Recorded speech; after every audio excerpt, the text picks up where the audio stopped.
Another day, another attempt by state legislators to get around what Coloradans have voted for. This time, they're going after the lower property tax assessments voters approved.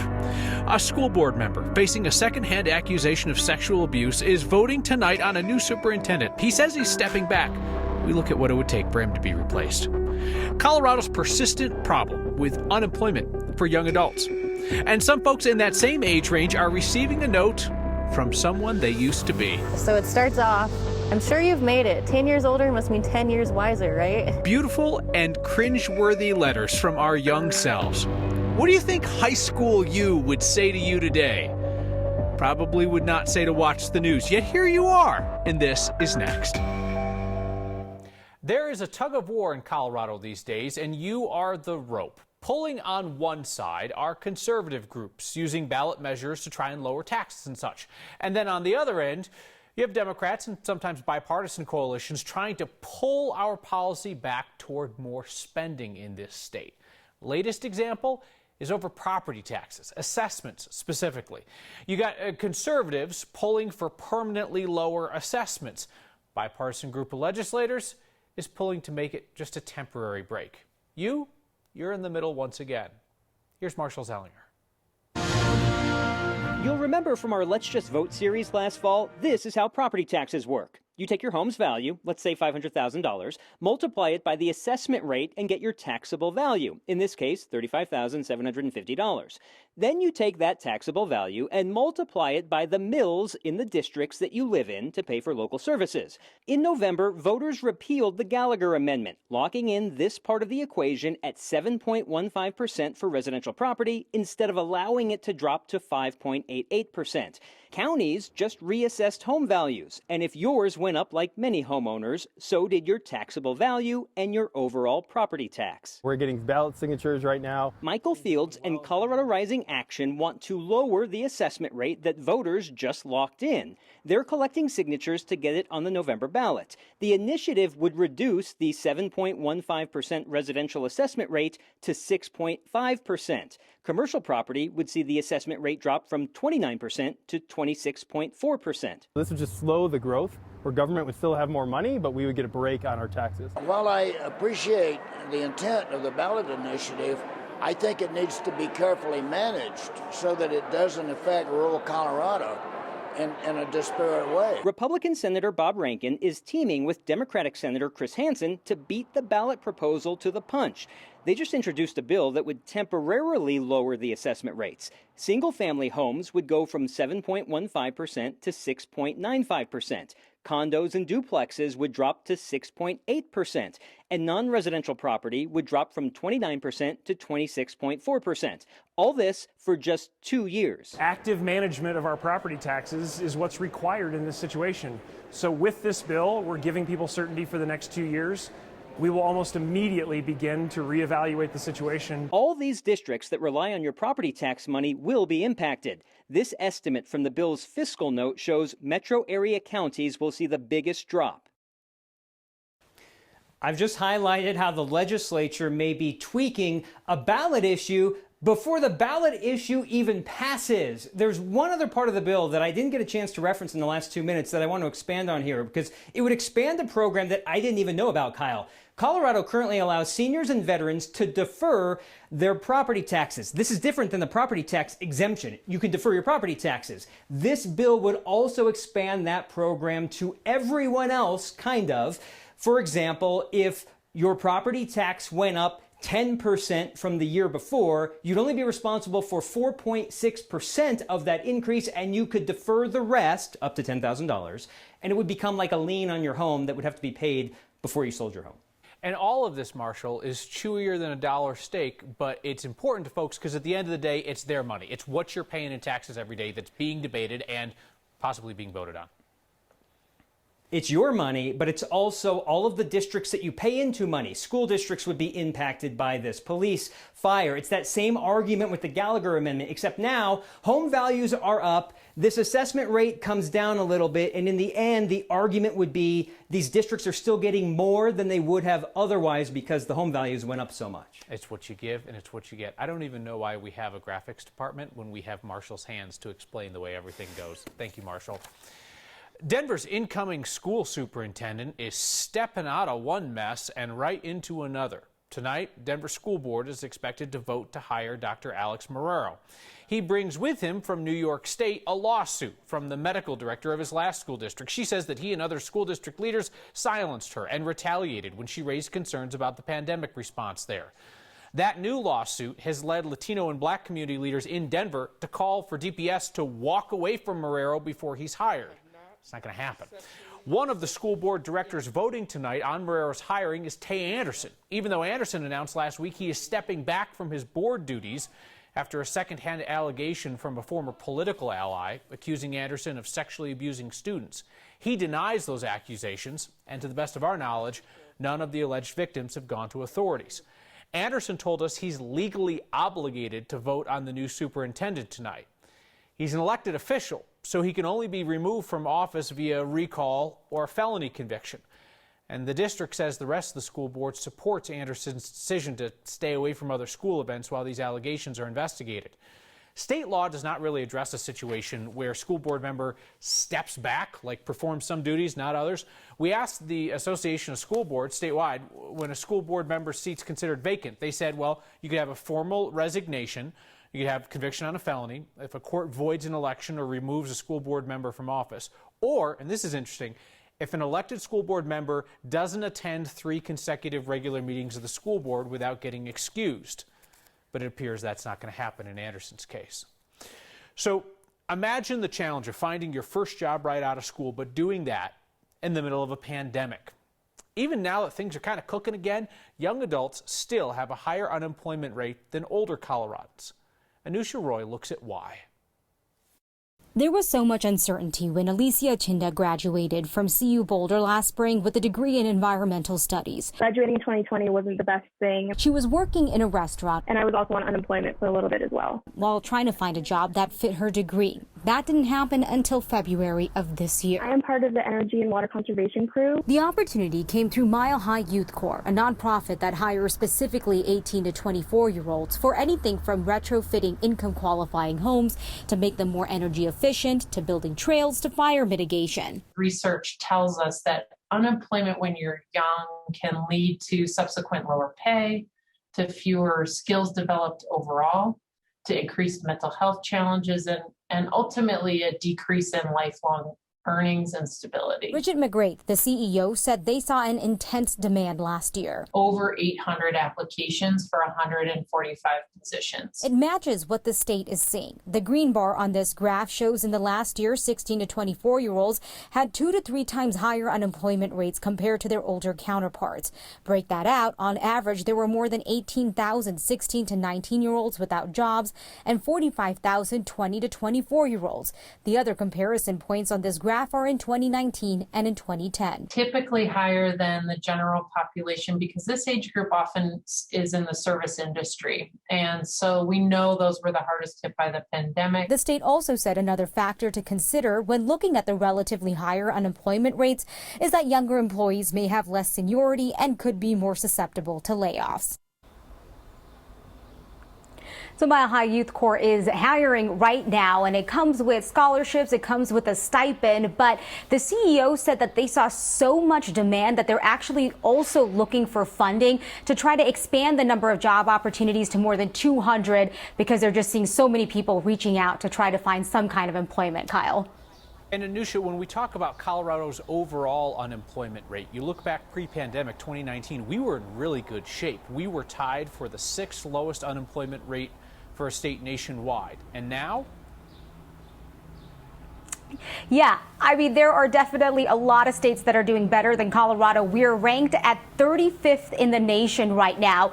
But the state said that while that is the number, though, to keep in mind that there are higher rates of people actively looking for jobs in Colorado compared to the national average, that our standing is stronger when it comes to the recovery rate post-pandemic, which is why some of those other numbers matter as well for a little bit of perspective. Colorado's unemployment, though, going from 6th in the nation to 35th is pretty shocking. All right. Thank you, Anusha. Appreciate that. If you need proof of just how vital the vaccines have been in slowing COVID-19 in our state, look at our case rates over the last year. You see the 14-day case rate per 100,000 people there. It's got that mountainous spike in December. The blue line is people 18 plus, purple is 11 to 17-year-olds, pink, youngest Coloradans 10 and under. So you see that huge drop off after December in the general population, all age groups. Biggest drop is people 18 plus, because that's when they started to get vaccinated. Then you see the second smaller spike in April and May, and it was younger people, not yet with access to the vaccine. But then that drops off, highlighted by the red arrow in Microsoft Paint, as vaccines were made available for those 12 years and older. So you beautiful people have raised $75,000 since last night to help Warren Village transform the lives of single parents and their kids in Colorado. $75,000 and counting for our first anniversary of your Word of Thanks micro-giving campaigns. People who give this week will receive a little token of my appreciation made from the woodpile background from Next Old Home Studio. And when these are gone, I'll start signing individual thank you notes for everyone else who gives. So if you want in on the giving goodness, same way as always, just text thanks to 303-871-1491. I'll send you that link. For almost 50 years in our community, Warren Village has provided housing plus childcare plus career coaching so that moms can focus on reaching their goals and so that their kids can thrive. And away they go in life. Thank you for generously supporting their work. Proof of Kendrick Castillo's heroism from one of his classmates, whose life Kendrick saved. And some Coloradans are receiving notes from their former selves. It's a small town school's tradition. You go back to school with them and their dedicated teacher. Next. Colorado's largest school district officially has a new superintendent. Happened within the last few minutes. It is Dr. Alex Marrero's first ever superintendent job, but only one Denver school board member voted against hiring him tonight, citing that lack of experience. It's former Lieutenant Governor Barbara O'Brien, who said she just couldn't support him. It's a 6-1 vote, and Marrero was hired to lead DPS. When faced with a split-second life-and-death decision, Kendrick Castillo did not even hesitate. He leapt into action to protect his classmates. It's how his name became synonymous with heroism, and his actions were recounted in court today by the first witness called by prosecutors in the school shooting trial of Devin Erickson. It was a student who was in that room when Erickson stood up, blocked the door, took out a gun, and said, "Nobody move." As soon as he had finished saying his statement, Kendrick immediately got up and charged at him. He saw the gun, I assume, and he knew what to do. Kendrick was fatally shot as he was wrestling with the shooter that day at STEM School Highlands Ranch in 2019. The shooter defendant does not deny participating in the school shooting, but says that he was coerced by the other shooter, who's pleaded guilty.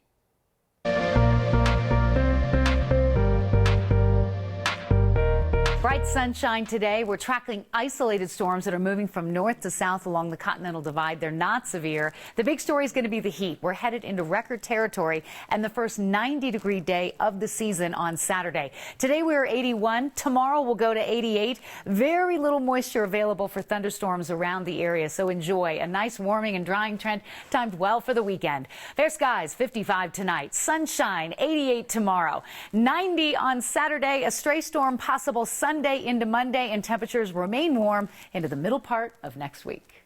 These bright sunny days seem to make just about everybody happy, with the exception of our poet, philosopher, meteorologist, Corey Reppenhagen. He's only happy when it rains, also a tornado preferably. Corey Reppenhagen is on the weather beat. Blue skies are boring. I'm strangely craving dark skies. Everyone's different. That was Corey Reppenhagen on the weather beat. All right, forget about what you would tell high school you. What would your high school self tell adult you? Sometimes they're amazed by how insightful they were as a sophomore, as a junior, and sometimes they're like, "Oh man, I was kind of an idiot when I was in high school." Free advice from the past, and it's worth what they pay for. Next. Think back 10 years. Broncos had one fewer Super Bowl win. Marijuana wasn't legal yet. Next wasn't a thing. And the students in Ms. Janita Gutierrez's honors class, English, out in Strasburg, were writing letters to their future selves. 10 years later, those students, now adults, have received their messages from the past. Miss G is an awesome teacher. That was all that we ever called her, I think, is either Miss G or just G, but her full name is Ms. Gutierrez. My name is Jinya Gutierrez, and I teach at Strasburg High School. I've been the English and drama teacher here for the last 25 years. She was everything you'd want in an English teacher. And so she really strived to change our lives. And of course, the thing that I remember the most is the letter that she had us write to ourselves.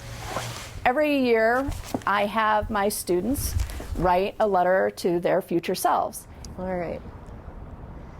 To Liz, I'm sure you've made it. 10 years older must mean 10 years wiser, right? And it is the you of today writing to the you 10 years in the future. Told myself never forget this small town and how it changed you. Apparently I thought I would be a writer at Rolling Stone by now. And then, when 10 years has gone by, I put those letters in the mail for them. And over the years, my friends and I have kind of wondered, I wonder if we'll get our letters. It's so funny too, because on Facebook, people posted, did anybody else get their letter from Miss G? And all of a sudden, people are posting, oh, we just got our letter from Miss G. And it's something extra that she's done, and she has to take the time to think about this. Every year, once May comes around, she has to think, time to send out another batch of letters. Every spring, yes, every spring I put a batch of letters in the mail. And to do that every year, I think is a special thing to do. Just the fact that she cares enough about each individual student, every single one, to do this assignment every year, keep doing it every year, and make sure that every class gets the same opportunity to receive that letter is mind-boggling to me. I'm glad it has value to them. I'm glad it's worth my time to put them in my file cabinet and mail them out 10 years later. I'm glad it means something. I grinned all the way through that. What a special thing to do. Great teachers change the world. We appreciate Ms. Gutierrez and her former students for sharing their stories with photojournalist Corky Scholl. This, by the way, is Ms. Gutierrez's last year teaching honors English, her last year having the students write the letters, because she is becoming the assistant principal at Strasburg. Congratulations to her. This year's class gets their letters in 2031. It's a sign of an innovative new home security setup. That and your feedback next.